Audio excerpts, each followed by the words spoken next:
Hello and welcome to Chandigarh civil services guys, this is Vivek. और जो आज हमारा पॉलिटी का टॉपिक है, it is about the inter services organisation bill 2023। जो भी एक ये बिल प्रपोजल मूव हुआ है फॉर थ्योरराइजेशन ऑफ सर्विसेज, हम देखेंगे कि ये क्यों इंपॉर्टेंट है, इसका क्या इम्पैक्ट है और इसकी अब क्यों रिक्वायरमेंट जनरेट हुई है। सो this is a cutting from your Hindustan times. हम इसमें देखते हैं, इसमें आपको बड़े ब्रीफली एक्सप्लेन किया अबाउट द सर्विसेज। हम देखते हैं कि व्हाट द लॉ सीक्स। जो हम लॉ की बात कर रहे हैं, वो लॉ क्या कहना चाहता है? To empower the heads. किसको एम्पावर करेगा? Heads of inter service organisation to act, so that वो एक्ट कर सके against the personnels from any of the three services. हमारे पास थ्री सर्विसेज है। कौन सी? एक है आपकी इंडियन आर्मी, इंडियन नेवी और थर्ड आपकी है air force.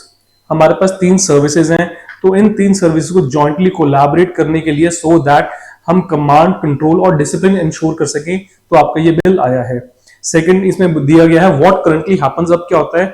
Officers of a service, जो सिंगल सर्विस है, lack authority to exercise disciplinary and administrative powers over personnels from another service. अगर तीनों सर्विसेज जॉइंटली काम कर रही हैं एक लीडर के अंडर, और एक लीडर को लगता है कि अगर आर्मी का कोई लीडर है, उसको लगता है कि जो नेवी और एयरफोर्स है उसकी कमांड को फॉलो नहीं कर रहे हैं, या डिसिप्लिन इंश्योर नहीं कर रहे हैं, या कंट्रोल उनका कहीं ना कहीं वीक हो रहा है, तो वो डिसिप्लिनरी एक्शन, बेशक वो आपका एडमिनिस्ट्रेटिव हो या डिसिप्लिनरी एक्शन, वो दोनों ही एक्शन नहीं ले सकता, बिकॉज क्योंकि जो वो सर्विस है वो उस कमांडर के अंडर नहीं है, वो कमांडर किसी और सर्विसेज का है। तो हम इन तीनों सर्विसेज को इंटीग्रेट करना चाहते हैं, सो दैट कि कोई भी इनका पर्सोनल है, अगर वो कोई कमांड, कंट्रोल या डिसिप्लिन के अगेंस्ट काम करता है, तो उसको पनिशमेंट दी जा सके। देखते हैं व्हाई दिस मूव मैटर्स। यहाँ पे the government says the lack of such powers has a direct impact on command, control and discipline. It believes the law will help speed up disposal of cases, save time, help better integrate the armed forces. तो हम तीनों services को, जो हमारी तीनों services है, इसको better integrate करने के लिए हम ये पुश लेकर आए हैं। अब यहाँ पे दिया गया a key step in the theatrisation push. इसमें लिखा है it comes amid a renewed push for theatrisation, a long waited military reform. इसको क्या बोलेंगे? Military reform for the best use of resources to fight future wars. हम resources का best use करना चाहते हैं, उनको कोलैबोरेट करना चाहते हैं, उनको कंसोलिडेट एंड इंटीग्रेट करना चाहते हैं, तो हम ये कॉन्सेप्ट लेकर आए हैं। देखते हैं what is the news all about. The passage of inter services organisation bill का नाम है command, control and discipline bill 2023। Year is 2023 by the parliament is a step closer towards realizing the long awaited reform of theaterization of the armed forces in India। हम इन services को एक single command के अंदर लेकर आना चाहते हैं। Current setup अगर देखें, armed forces personnel in India are govern separately by, तो हमारे पास तीन डिफरेंट एक्ट्स हैं जिसके अंडर कोई भी आर्म्ड फोर्सेज के जो पर्सोनल जो काम कर रहे हैं वो गवर्न होते हैं। आर्मी के लिए हमारे पास एक्ट है, उसका नाम है द आर्मी एक्ट 1950। नेवी का एक्ट है, उसका नेम है द नेवी एक्ट 1957। और एयरफोर्स का एक्ट है, उसका नाम है द एयरफोर्स एक्ट 1950। तो ये तीनों एक्ट कंसिडरेबली और इंडिपेंडेंटली अपने अपने पर्सोनल्स के ऊपर अप्लाई होते हैं, जो पर्सोनल सर्विस का पार्ट है। इश्यूज देखते हैं कि कौन से 5 इश्यूज हैं जो हमें बिल लाने की जरूरत पड़ी या रिक्वायरमेंट आई। तो first is your disciplinary action. Second, आपका बड़ा टाइम कंज्यूमिंग है मेथड। अगर आपने एडमिनिस्ट्रेटिव इंक्वायरी किसी के अगेंस्ट ओपन करनी है तो it is very time consuming. Third है, इट इज वेरी फाइनेंशियली कॉन्स्ट्रेन, ये फाइनेंशियली ड्रेनिंग है। फोर्थ है, कॉम्प्लेक्सिटीज बहुत हैं। और फिफ्थ है, पेंडेंसी ऑफ केसेस बहुत चल रहे हैं। तो दीज आर द 5 रीजंस जिसकी वजह से इशू इज कोलैबोरेटेड या issue is in hype. Let's see what does disciplinary action means. The commander-in-chief or the office in command or the officer in command of such inter-services organizations are not empowered to exercise disciplinary or administrative power over personnel belonging to other services. For suppose Army, Navy and Air Force. तीनों army, navy and air force को jointly and collaboratively कोई joint venture कर रहे हैं, और उसको command कौन कर रहा है? उसको आर्मी का जो हेड है, ऑफिसर है, वो उस ऑपरेशन को कमांड कर रहा है। तो अगर नेवी और एयरफोर्स के ऑफिसर्स कुछ भी मिस हैपनिंग करेंगे, इनडिसिप्लिन क्रिएट करेंगे, तो जो आपका ऑफिसर है आर्मी का, जो ऑफिसर इन कमांड है, वो एक्शन तो ले सकता है, पर वो किसके अगेंस्ट लेगा? सिर्फ आर्मी के पर्सोनल्स के अगेंस्ट। वो इन दोनों नेवी और एयरफोर्स के अगेंस्ट एक्शन नहीं लेगा। तो इसके लिए डिसिप्लिनरी एक्शन लेने के लिए, सो दैट तीनों फोर्सेस जॉइंटली काम करें और टास्क कंप्लीट करें, तो हम ये सर्विसेज इंश्योर करना चाहते हैं और ये बिल लेकर आए हैं। This has a direct impact on the command, control and discipline of the inter services organisation. तो ये था डिसिप्लिनरी एक्शन। दूसरा देखिए टाइम कंज्यूमिंग में क्या आएगा, the personnel serving in the ISO. ISO क्या है, इंटर सर्विसेज ऑर्गेनाइजेशन। देखो inter services organisation need to be reverted back to their parent service units for any disciplinary और एडमिनिस्ट्रेटिव एक्शन। ये टाइम कंज्यूमिंग क्यों था, अगर नेवी वाले ने कोई प्रॉब्लम क्रिएट की है तो उसके अगेंस्ट एक्शन लेना है, तो एक्शन कौन लेगा, जो उसका नेवल ऑफिसर होगा या जो नेवल कमांडर है। तो बड़ा टाइम कंज्यूमिंग प्रोसेस है कि कोई जॉइंट ऑपरेशन में गए, वहां कोई मिसहैपनिंग होगी या कोई प्रॉब्लम हुई, पर अगर एक्शन लेना है तो उसके लिए कहां फाइल जाएगी, वहां उसके पेरेंट सर्विस यूनिट में फाइल जाएगी। तो it is very time consuming. Third है फाइनेंशियल कॉन्स्ट्रेंट क्यों है, it has financial implications relating to the movement of the personnel. अब कोई नेवी, अब फॉर सपोज आपका गुजरात में जो कोस्ट है आपका, वहां पे नेवी डिप्लॉयड है, ठीक है, और कोई एक्शन उन्होंने लेना था कोची पोस्ट पे। तो अगर कोची पोस्ट पे वो जाएंगे तो उसके बाद कोई अगर एक्शन लेना है कमांडर ने, तो कमांडर को नेवी को कहां भेजना पड़ेगा, पर्सोनल को कहां भेजना पड़ेगा, अपनी सर्विस यूनिट में, और उसकी सर्विस यूनिट कहां पे, गुजरात में। तो ये फाइनेंशियल कॉन्स्टेंट बहुत ज्यादा है कि पहले फाइल कोची से गुजरात जाएगी, फिर वहां पे एक्शन होगा। For the complexities, the problem becomes more cumbersome when the proceedings arise from the same set of facts and circumstances but involves personnel belonging to different services। अगर कोई जॉइंट ऑपरेशन था, air force ने भी वहां पे काम किया, नेवी ने भी किया और आर्मी ने भी किया, फैक्ट सेम है क्योंकि ऑपरेशन कहां पे हुआ, एक थर्ड रीजन में, पर उसके लिए एक्शन लेने के लिए आपको डिफरेंटली तीनों केसेस को परस्यू करना पड़ेगा, तो कॉम्प्लेक्सिटीज बहुत ज्यादा है इसके अंदर। फिर है pendency of cases, multiple sets of proceedings under the respective services act are required to be initiated which hampers speedy disposal of cases. अभी तक पेंडेंसी ऑफ केसेस बहुत ज्यादा है, तो इन पेंडेंसी को हमें कम करने के लिए हम एक ये बिल लेकर आए हैं। अब देखते हैं की फीचर्स क्या है इस बिल के। तो first feature is inter service organisation, जिसको हमने टर्म दी थी आईएसओ। इसमें लिखेंगे it will be placed under the command of an officer in command. एक सिंगल ऑफिसर होगा जो तीनों सर्विसेज या तीनों यूनिट्स को कमांड करेगा। It includes Andaman and Nicobar command, defence space agency and national defence academy. तो ये तीनों इसके अंदर आएंगी।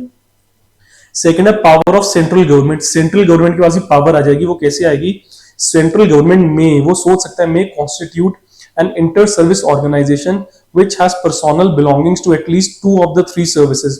तो वो जॉइंट एफर्ट करेगा कि 3 में से कोई भी 2 सर्विसेज के ऑफिसर्स जॉइंटली काम करें और एक पैनल बनाएं।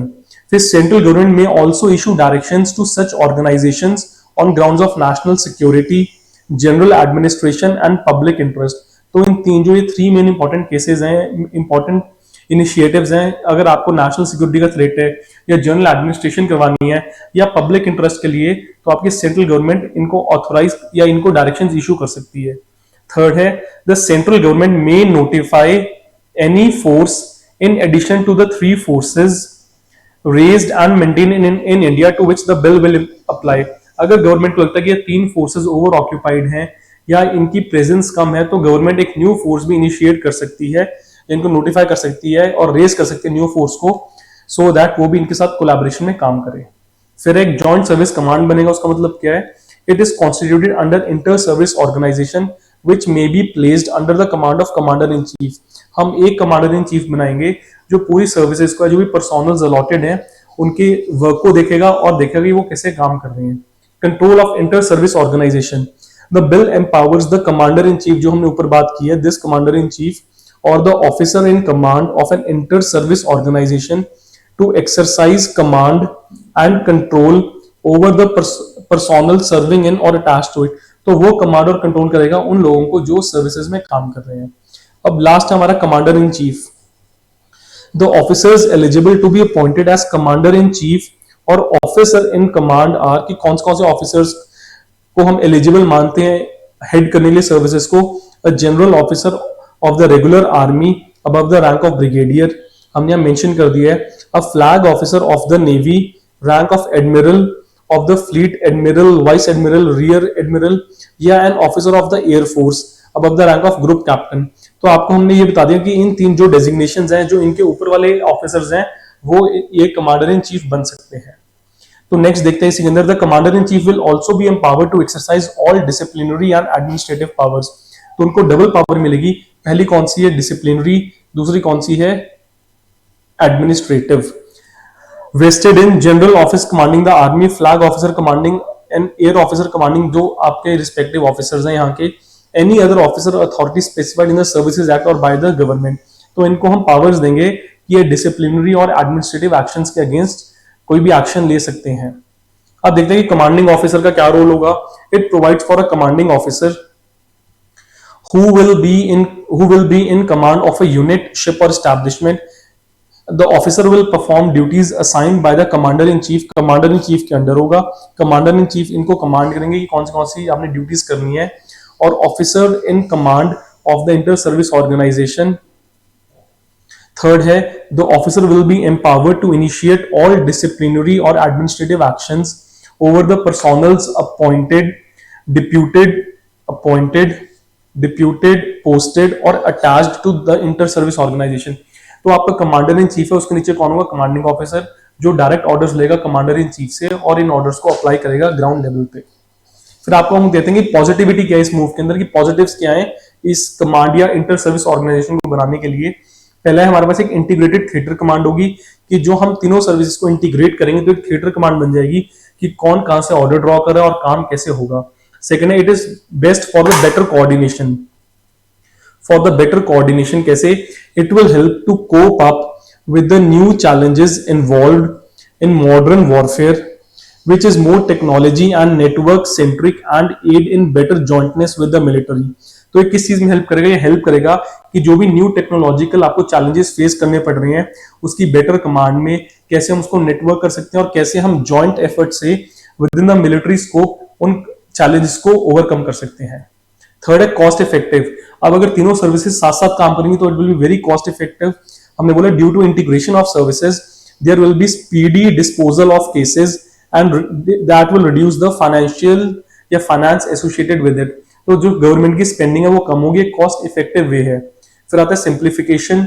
It simplifies the multiple set of proceedings and eases the disciplinary action against the personnel. तो जो हमने बोला कि कॉम्प्लेक्सिटीज हैं उसको ये सिंपल कर रहा है और हम डिसीजन इजिली ले सकते हैं।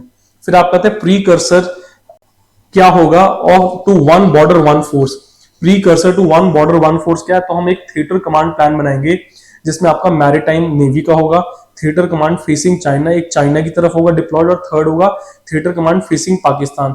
तो हमें पता है जैसे China and Pakistan are neighbours, हमारे नेबर्स हैं, हम उनके साथ फ्रेंडली है पर वो हमारे लिए हॉस्टाइल हैं। तो हम उनका जो थ्रेट है उसको कमांड करने के लिए या उस थ्रेट को मिटिगेट करने के लिए हमें ये हेल्प रहेगा। और सेकेंडली क्या है कि जो हमारे मैरीटाइम है, जो हमारे नेवी, जो हमारे बॉर्डर्स हैं, जो मैरीटाइम बॉर्डर है उसको भी सिक्योरिटी प्रोवाइड होगी सो दैट कहीं से भी कोई भी एक्शन या रिएक्शन ना हो इंडिया के ऊपर। So this is all about today's topic. जो हमारा आज का टॉपिक है that is inter services organisation bill 2023।